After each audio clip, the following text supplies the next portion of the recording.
right to Chief Meteorologist Ginger Zee, back with us live from Tampa again tonight. Ginger, I know you've been studying this latest forecast in from the Hurricane Center. What's the current timing here? How big do they think the hurricane will actually be when it hits?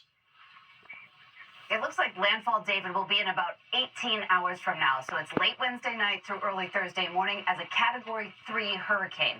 We don't focus as much on the Cat 3 or the category because look behind me, that's Tampa. And depending on how the wind moves, and here we anticipate an offshore wind, you have the biggest surge coming at these peninsulas that face east, like St. Petersburg. But on the north or on the south side of it, where that dirty side is, we'll also have huge impacts. Let's look at the satellite image because it has been wild to watch this thing evolve over the last couple of days. It's just north of the Yucatan Peninsula. It's about 450 miles to my southwest here in Tampa. So it's moving east-northeast. It will get picked up in this trough, and that's also going to kind of add some wind shear, which is going to take down the category, right? That's why it goes from a 5 down to a 3. But a Cat 3 at landfall, pushing that much water for that long is a big deal. Look at Thursday afternoon, right there at Melbourne. It's just exiting. So 12 hours of this terrorizing the center part of Florida. Have to show you the hurricane warnings all the way from Daytona to Vero Beach, Orlando, Lakeland, Tampa, Sarasota, and Fort Myers included. Also the surge. You mentioned the 10 to 15, but Fort Myers, they upped it, and I think that was the right thing to do. 8 to 12 feet, 5 to 8 for Naples, and 2 to 5 includes Jacksonville.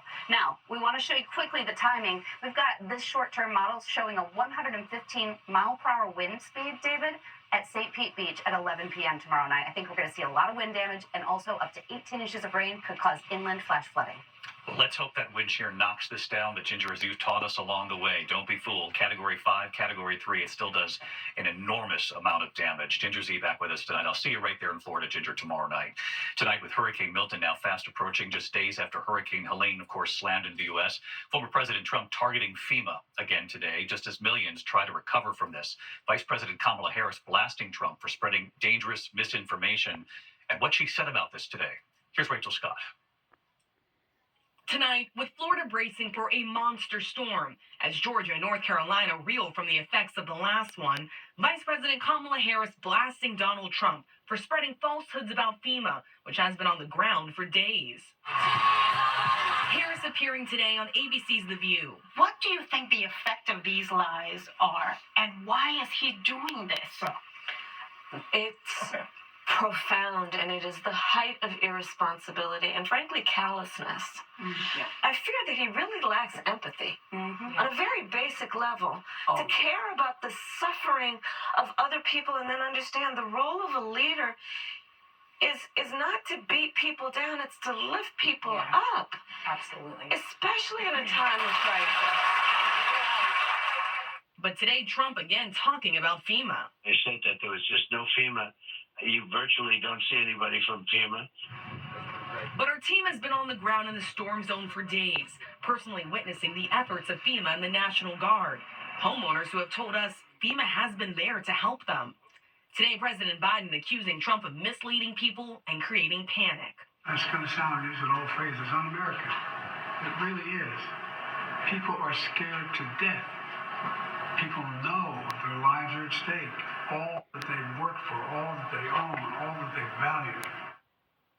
David, 4 weeks ago, and this race is still locked in a dead heat, but a new New York Times Siena poll out tonight is showing some movement. Vice President Kamala Harris holding a slight lead over Donald Trump at 49%, the former president at 46%.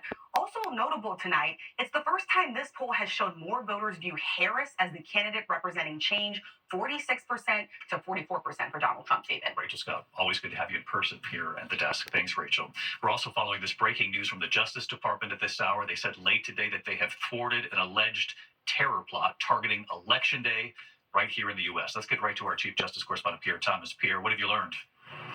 David, it's a new potentially chilling terror plot stopped by the FBI. The Justice Department charging 27-year-old Nasir Ahmad Tahiti, an Afghan national living in Oklahoma, with plotting to kill Americans on Election Day on behalf of ISIS. According to newly unsealed charges, Tahiti and a juvenile were arrested yesterday after attempting to buy 2 AK-47 assault rifles, 10 magazines, and 500 rounds of ammunition from undercover FBI operatives. When he was arrested, DOJ claims Tahiti confirmed the attack was planned for Election Day, targeting large gatherings of people during which he and the juvenile were expected to die as martyrs. DOJ officials say the investigation intensified after the FBI searched Tahiti's phone and discovered communication with an Afghan ISIS recruiter. David? Pierre Thomas with the late headline from the Justice Department. Pierre, thank you. We're going to turn now to that new reporting from journalist Bob Woodward, his new book called War, the veteran reporter, writing that during the early days of the pandemic, while it was raging here in the U.S., that then President Trump secretly sent a number of those rare COVID test machines to Vladimir Putin for Putin's personal use. Tonight, Trump is denying that claim to our Jonathan Carl.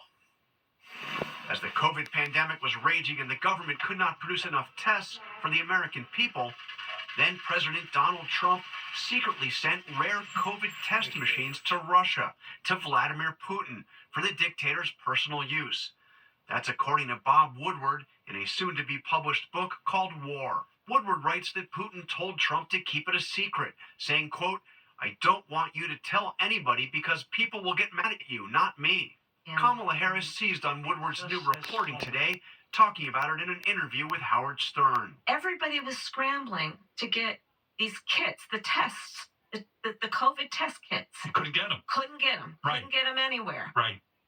And this guy who is president of the United States is sending them to Russia, to a murderous dictator for his personal use? This person who wants to be president again, who secretly is helping out an adversary when the American people are dying by the hundreds every day and in need of relief.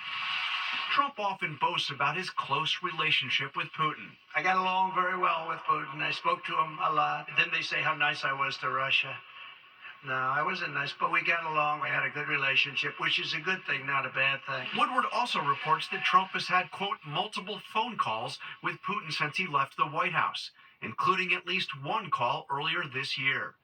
I spoke to Trump today, and he denied it all. He said was that you've had a number of conversations with Putin. Is that true? I mean, I imagine that could be. No, that's false. Oh, really? That's false. So you haven't spoken to him since you left the White House? No, I have not. And the other thing he said is that you had provided some Abbott test machines to Putin back during the COVID pandemic. Yeah, false. Trump also had some choice words for Woodward, calling him a storyteller who, quote, lost his marbles. Woodward, though, is one of the most respected journalists of our times, and as you know, David, Trump has frequently praised Vladimir Putin and boasted about having a good relationship with the Russian dictator. David? Jonathan Carl.